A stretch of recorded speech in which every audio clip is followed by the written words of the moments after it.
જિલ્લામાં તાપમાનનો પારો નીચે આવતા બીમારીઓનું પ્રમાણ સતત વધી રહ્યું છે। શહેરમાં શરદી, ઉધરસ, તાવના કેસો સતત વધી રહ્યા છે, જેને લઈ હોસ્પિટલોમાં પણ દર્દીઓને લાંબી કતારો લાગી છે। આ સાથે અસ્થમાના કેસોમાં પણ વધારો થયો।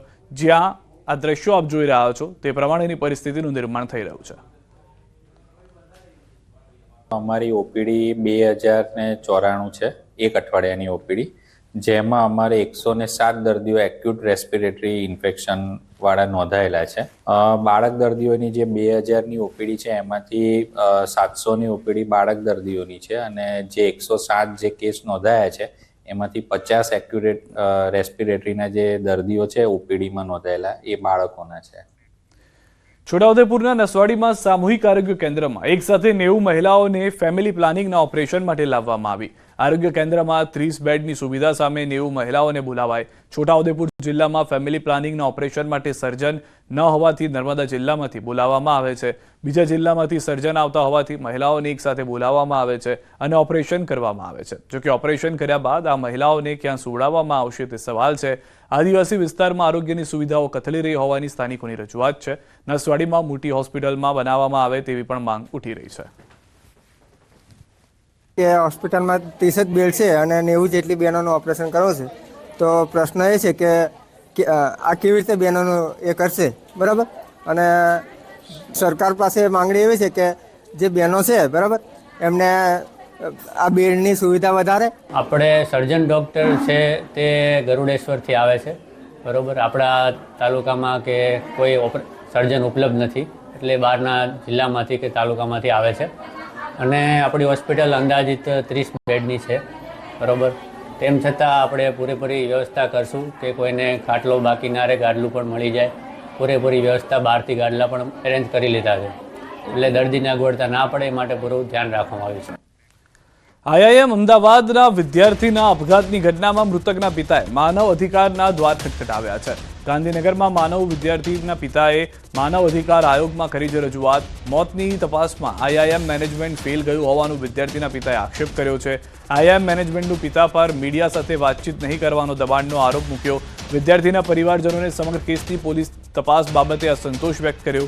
મોત મામલે નિવૃત્ત જજ દ્વારા યોગ્ય તપાસ કરવા વિદ્યાર્થીના પરિવારજનોની માંગ ઉઠી છે। प्लॉटिंग पहले दिन से जो बोल रही आज भी वही बोल रही। सर पुलिस ने प्रॉपर इन्वेस्टिगेशन नहीं किया। मैं रिक्वेस्ट करता हूं सर कि प्रॉपर इन्वेस्टिगेशन मेरे सामने होना चाहिए और इन्वेस्टिगेशन मेरी मांग है, इन्वेस्टिगेशन जो रिटायर्ड जज से होना चाहिए। તો જે રીતે હાલમાં આપ સાંભળી રહ્યા છો તેઓનું સ્પષ્ટ કહેવું છે કે જે મેનેજમેન્ટ છે તે મેનેજમેન્ટ તરફથી પણ તેઓ સહકાર નથી મળી રહ્યો। બીજી તરફ પોલીસ તરફથી જે તપાસ કરવામાં આવી છે તે સંતોષકારક તપાસ નથી, તેમાં તેઓને કંઈક શંકાસ્પદ હોય તેવું વ્યક્ત કરવામાં આવ્યું છે।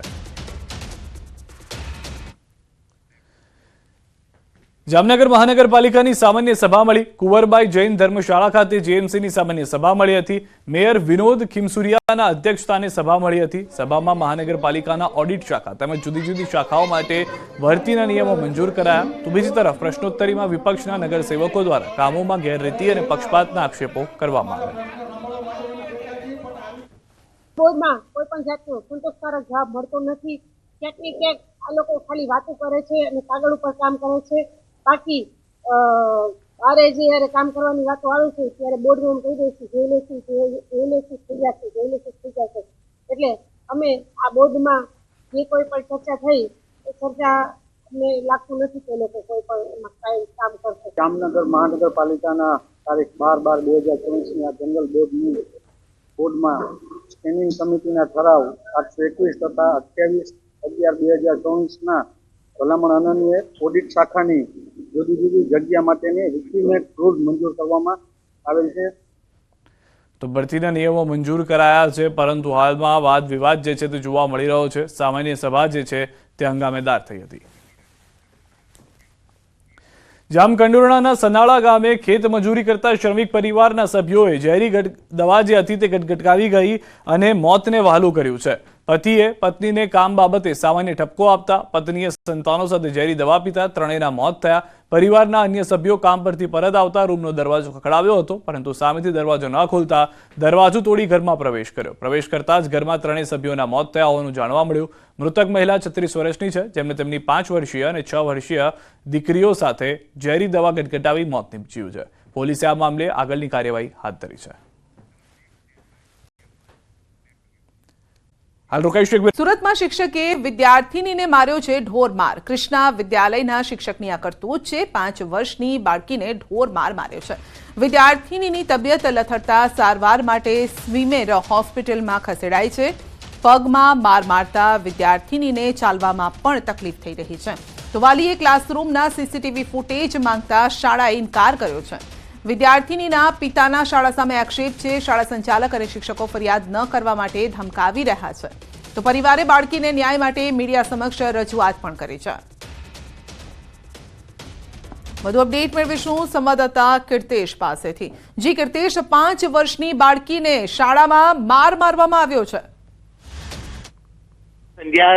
શિક્ષક એ બાળકોના જીવનના ઘડતર કરનાર ગુરુ કહેવાય છે, પણ અહીંયા તો ગુરુને લજાવતો કિસ્સો સામે આવ્યો છે. ખાસ કરીને સુરતના વરાછા વિસ્તારમાં શ્રી કૃષ્ણ વિદ્યાલયમાં અભ્યાસ કરતી 5 વર્ષની વિદ્યાર્થીનીને શિક્ષક દ્વારા માર મારવામાં આવી છે, જેને લઈને આ બાળકી એટલી હદે ગભરાઈ ગઈ કે તેની તબિયત લથડી હતી. તેને સારવાર અર્થે હોસ્પિટલ ખસેડવામાં આવી. ઘટનાની જાણ થતા પરિવાર તાત્કાલિક સ્કૂલ પર દોડી ગયું હતું ને પોતાની બાળકીની સ્થિતિ જોઈને ક્લાસરૂમના સીસીટીવીની માંગણી કરવામાં આવી હતી, પણ સીસીટીવી આપવાની જગ્યા પર શિક્ષક અને શાળા સંચાલકો દ્વારા વાલીઓને ધમકાવવાની શરૂઆત કરવામાં આવી હતી, જેને લઈને હવે વાલીઓ દ્વારા ન્યાય માટે અને મદદ માટેની ગુહાર લગાડવામાં આવી છે. શિક્ષક આ 5 વર્ષના બાળકને એટલી તો કેવી હદે માર્યો કે બાળકીની તબિયત લથડી ગઈ હતી. જો કે આ મામલે પરિવાર ટૂંક સમયમાં પોલીસ ફરિયાદ કરે તેવી બી આશંકા વ્યક્ત કરવામાં આવી રહી છે. સંધ્યા, જી આપનો આભાર.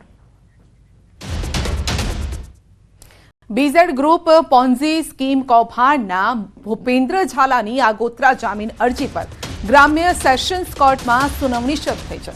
સુનાવણીમાં ભૂપેન્દ્રસિંહ ઝાલાના વકીલની કોર્ટમાં રજૂઆત છે કે આ ગુનો GPID મુજબ બનતો નથી. સાથે જ દલીલ કરી છે કે તમામ ખાતાઓ સીઝ રહેશે, તેઓ ચૂકવણી નહીં કરી શકે અને લોકોની ફરિયાદો આવતી રહેશે. ભૂપેન્દ્રસિંહ ઝાલા બહાર રહેશે તો લોકોના પૈસા ચૂકવી શકશે. તો સામેની તરફ સરકારી વકીલે એફિડેવિટ રજૂ કરી ગુનો GPID બનતો હોવાની દલીલ કરી છે.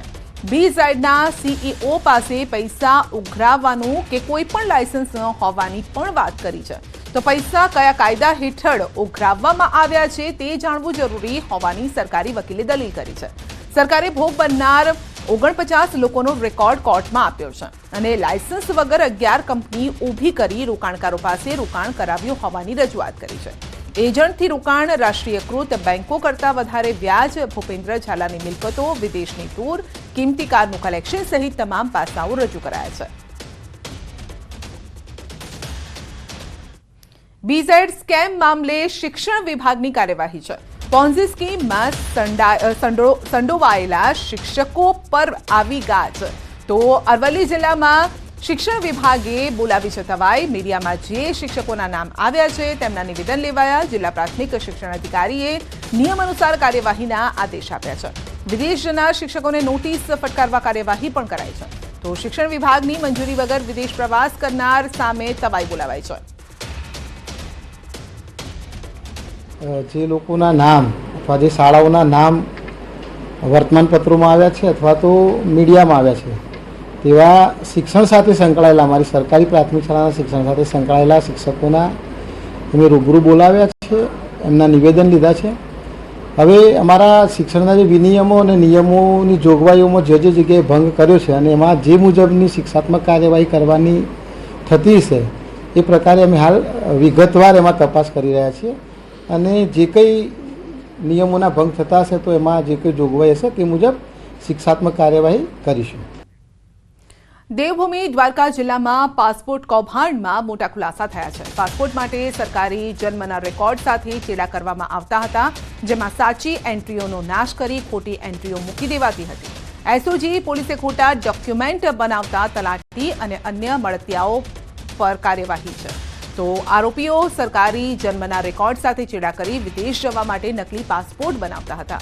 આરોપીઓ સાચી એન્ટ્રીઓનો નાશ કરી ખોટી એન્ટ્રી ઊભી કરતા હતા અને ત્યારબાદ ગ્રામ પંચાયતોના ઓનલાઈન વેબ પોર્ટલમાં ખોટા જન્મના પ્રમાણપત્ર ગુનાહિત હેતુને પાર પાડવા બનાવતા હતા. તો તપાસ દરમિયાન ખોટી એન્ટ્રીઓના આધારે બનાવટી દાખલા ઇસ્યુ કરનાર સરકારી કર્મચારી તલાટી કમ મંત્રી હાર્દિક રાવલિયાની અટકાયત કરીને વધુ કાર્યવાહી હાથ ધરાઈ છે. આરોપીઓએ પોરબંદર જિલ્લાના દિલીપ મોઢવાડિયાને આ જન્મના પ્રમાણપત્રો કાઢી આપેલ હોવાનું પણ સામે આવ્યું છે. જે દ્વારકા જિલ્લા અને પોરબંદર જિલ્લાના જે અલગ અલગ લોકો જે યુકે ઝડપથી જવા ઈચ્છતા હતા એ લોકોને જે આરોપીઓ છે આરોપીઓ એના ખોટા દસ્તાવેજ ના આધારે ખોટા પાસપોર્ટ ઉભા કરીને એને યુકે અમરેલી જિલ્લામાં કડકડતી ઠંડીમાં ગ્રામ્ય વિસ્તારોમાં સિંહોના આંટાફેરાથી ગ્રામજનોમાં ભયનો માહોલ છે. લાઠીના ઇંગોરાડા અને લીલિયાના ટીંબા ગામમાં શિયાળાની કાતિલ ઠંડીમાં લટાર મારી છે. ડાલામથ્થાની શાહી સવારી સીસીટીવીમાં કેદ થઈ છે. લાઠીના ઇંગોરાડા ગામમાં સાવજોએ 4 પશુઓનું મારણ કરતા ગ્રામજનોમાં ખળભળાટ છે.